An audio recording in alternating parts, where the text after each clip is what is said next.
Life ain't no movie.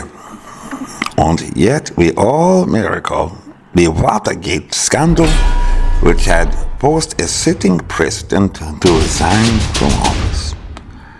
And when that insidious investigation of the White House had finally moved from congressional hearings to appointment of a special prosecutor and into the federal courts, while noting that where a subpoena is directed to a president of the United States, appellate review in deference to a coordinate branch of government should be particularly meticulous, almost a mandatory or ministerial obligation. The district court had rejected the contention that the judiciary was without authority to review an assertion of executive privilege by the president, albeit an unpopular president for some. No more kings. The district court had held that the judiciary, not the president, was the final arbiter of a claim of executive privilege. This is a balance of powers argument for those who go to law school or study history between two branches of government, the executive and the judiciary, with one holding the other accountable and in check. And here, the court had summarily rejected the president's claims of an absolute executive privilege and lack of jurisdiction. This matter had come before the Supreme Court then for decision. And in this deathmatch contest between the president, the most powerful office in the land, and the courts, setting the stage for arguments, the trial court had concluded that under the circumstances of this case, the presumptive privilege,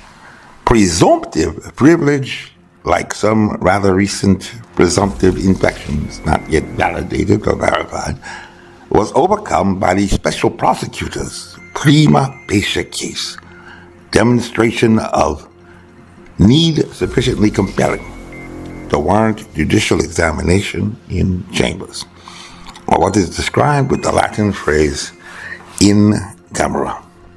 Smile your own candid date in camera, Mr. President.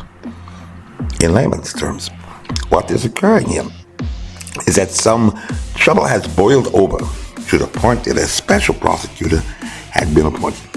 One Archibald Cox, if you are not familiar, and who had served as the Solicitor General under former President John F. Kennedy, which may, in a partisan contest, make him not necessarily independent, stirring mistrust, an appearance, at least, of impropriety. However, those who may at least recall the confirmation hearings of Robert Bull back in the 1980s, you may recall that the special prosecutor Cox had been appointed during the Saturday night massacre, causing some bit of controversy, leading to the appointment of Leon Jaworski and thwarting the nomination to the Supreme Court of Judge Paul. And the special prosecutor Jaworski had gone to the extent to subpoena records from the president, which is also an adversarial setting. You don't go to court because you want to kiss and make up, in which neither wishes to be portrayed in the public view as being weak. And so, of course, like so often we find in these contests, even today, against the White House, the stonewall Nixon had to double down and fired back, rejecting the demands of the special prosecutors, certainly exciting his base, which finally made its way to the courts for a resolution. If your adversary is the White House, by very definition, this is a high-profile client. Not everyone gets into a court battle with the White House. And you can't fight City Hall. And presumably so too is a special prosecutor, not just any ordinary Joe. Dating back to Nixon v. Sirica, when Judge John Sirica had presided over a grand jury investigation that had subpoenaed some infamous tape recordings with some pieces missing. This presumptive claim of executive privilege has been the topic of only a total of 13 cases in the federal judiciary. And unless your defendant is the president or high-profile persons working in the White House, the claim of confidential presidential communications tends to arise in court arguments and pleadings outside your specialty area of practice, which makes a decision handed down by the federal court in the District of Columbia on July 28, 2023, rather interesting in itself. However, more intriguing is the fact that there was not even one story about this in the press. Perhaps because it was a popular president, perhaps subordinated to other high-profile cases during elections, like the case about some pro-life activist deemed more important in editorial discretion than a little virus that had already claimed over 1.2 million lives, and which many still believe either escaped from a lab or had spilled over naturally from an animal to a human. The official pandemic emergency by that time had already been terminated in May 2023, and life goes on. And today, pandemic is in the rearview mirror for most Americans. But now, before the federal courts of appeal, in a matter described as possessing a rather protracted history even by the courts, this short sentence in a 4-page order, tagged on almost as an afterthought, has come back like a bad penny. After a new administration had requested multiple extensions for responses for months before filing a motion to effectively quash a case about a designated simple request for documents under the FOIA, not seeking thousands of documents in a fishing expedition as many representatives of the press had done, but rather at most just 2 little documents, specifically the documents required to be prepared when information is determined to require a personnel security classification of confidential, secret, or top secret because of a need to protect national security. Why was the requester seeking just those 2 documents, one might ask?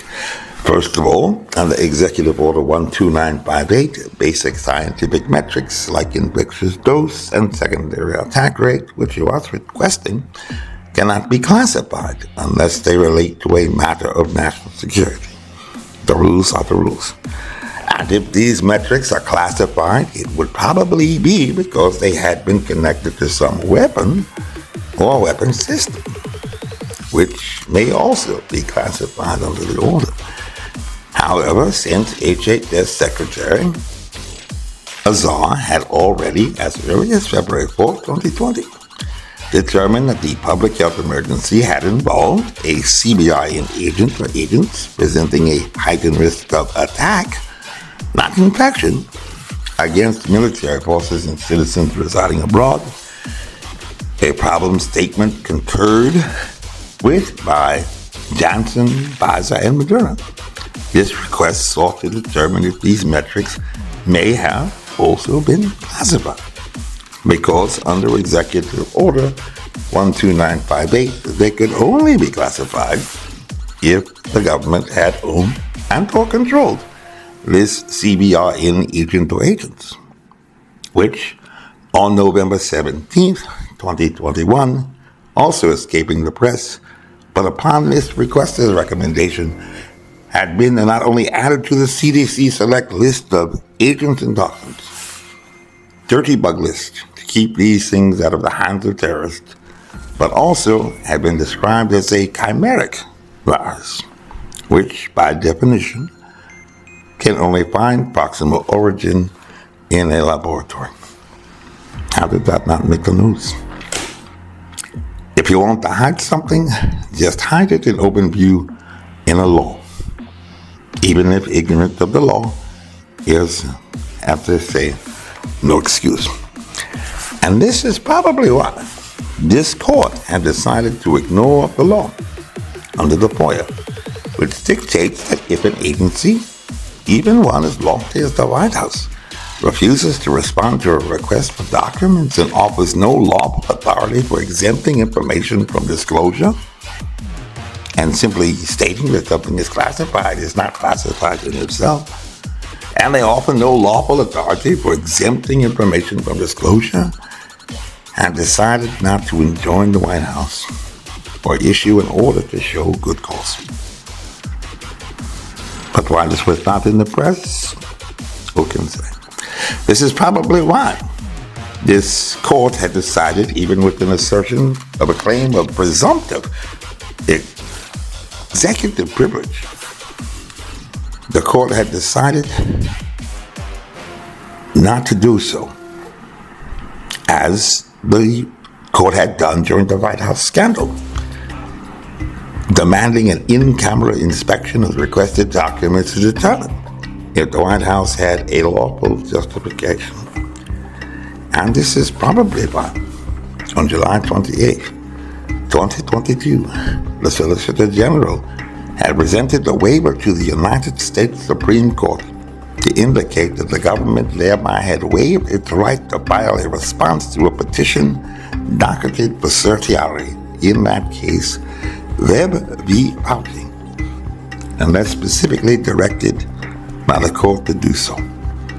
And the rest, as they say, is history.